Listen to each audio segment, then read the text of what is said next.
Perhatikan ketika sensor LDR kita berikan cahaya, lampunya mati. Artinya rangkaian ini berhasil ya. Baik, sekarang kita akan melanjutkan video sebelumnya. Video sebelumnya kita sampai tahap pemotongan PCB menjadi seukuran desain PCB-nya. Dan sekarang kita akan transfer dari kertas ke PCB polosnya. Untuk perlengkapan yang kita butuhkan yaitu tempat autan, kemudian penggosok dari desain skematiknya, kemudian kertas plastik sebagai penahan. Bagaimana langkahnya? Simak terus video ini sampai akhir. Oke, yang pertama kita akan letakkan autannya ke dalam tempat, kemudian kita tambahkan sedikit air, kemudian kita ratakan di atas desain PCB-nya, kemudian kita letakkan plastik di atasnya, kemudian kita gosok-gosok sampai tahap di mana kita rasa desain skematiknya itu sudah tertempel ke PCB polos. Kita lepaskan pelan-pelan, kemudian hasilnya seperti ini ya setelah kita cuci. Dalam mencuci kita harus perhatikan garis dari desain yang kita buat, jangan sampai terputus. Jika terputus, teman-teman perlu membuat lagi jalurnya menggunakan spidol. Kita tebalin untuk setiap jalurnya agar memastikan saat proses etching itu tidak terlepas. Fungsi dari spidol itu untuk mempertebal dari jalurnya. Usahakan semua jalur kita spidol ya teman-teman, agar hasilnya nanti bagus setelah di etching. Nah, untuk bagian-bagian yang masih tertempel kertas-kertas sisa perlu kita potong menggunakan cutter. Baik, tahap selanjutnya adalah tahap etching, yaitu menghilangkan lapisan tembaga yang tidak kita perlukan, sehingga nanti membentuk sebuah jalur sesuai jalur yang kita buat, yang kita spidol.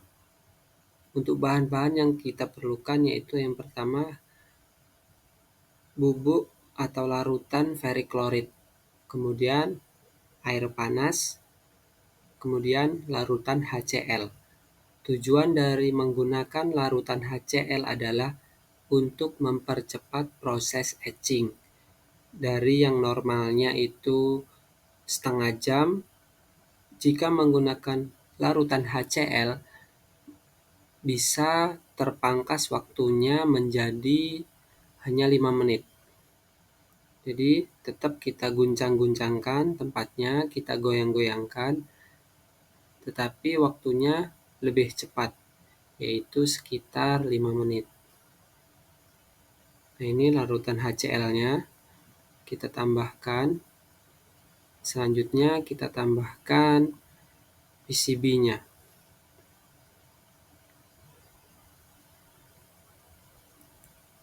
Terakhir kita guncang-guncangkan hingga larutan tembaganya terlepas semuanya.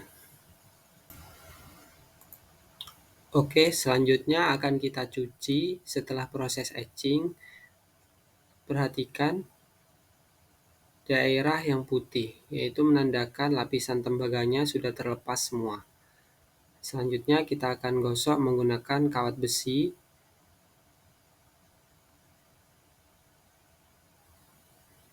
Kita gosok hingga spidol dari jalur terlepas. Setelah kita gosok semuanya, akan terbentuk sebuah jalur. Perhatikan. Baik, tahap selanjutnya adalah drill. Kita akan membuat lubang kaki komponen sesuai desain skematik yang kita buat sebelumnya dengan menggunakan hand drill. Usahakan Untuk alasnya itu teman-teman gunakan yang bisa ditembus oleh mata drillnya ya. Jadi harus yang lunak, jangan yang keras. Karena nanti posisi ketika kita ngedrill itu akan tembus. Kurang lebih teknisnya seperti yang di video. Kita tahan terlebih dahulu, kemudian kita tekan on untuk drillnya. Nah, untuk patokan kita membuat lubang yaitu sesuai desain yang kita buat sebelumnya ya teman-teman. Jadi usahakan sebelum lanjut ke proses selanjutnya, semua kaki komponen terdrill. Sebelum kita soldering, ada baiknya jalur pada PCB kita plating ya teman-teman. Plating yaitu proses melapisi jalur pada PCB dengan timah. Fungsinya adalah untuk memperkuat atau memperkokoh jalur PCB tersebut sehingga tidak mudah korosif.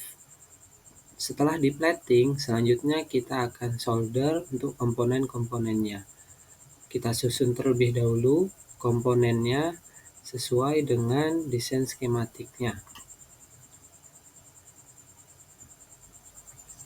Oke, kita langsung proses soldering. Sebelumnya kita beri dulu flux untuk memudahkan proses soldernya. Kurang lebihnya seperti ini. Kita akan solder satu persatu untuk komponennya.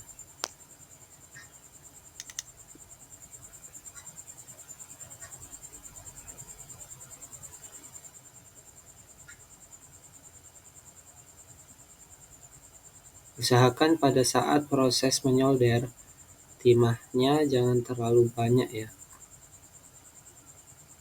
sehingga meminimalisir kemungkinan short dari jalur.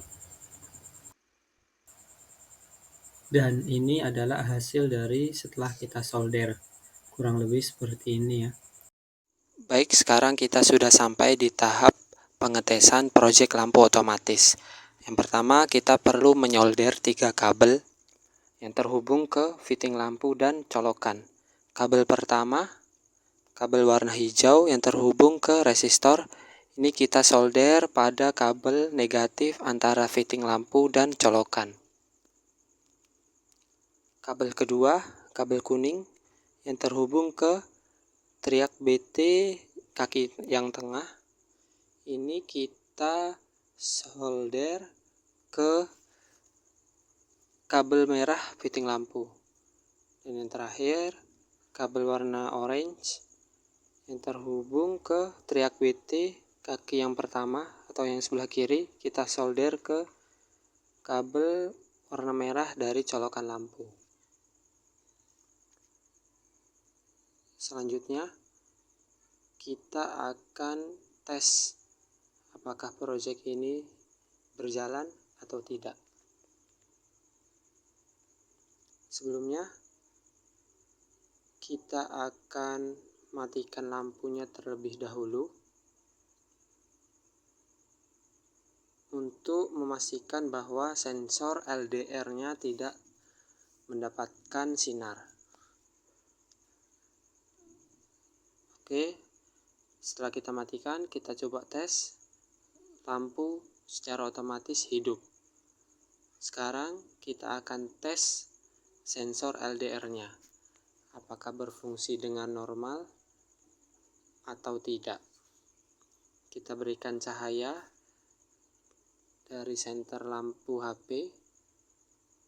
Perhatikan ketika sensor LDR kita berikan cahaya, lampunya mati. Artinya rangkaian ini berhasil ya. Demikian project lampu otomatis. Jangan lupa klik subscribe, like, dan share video ini.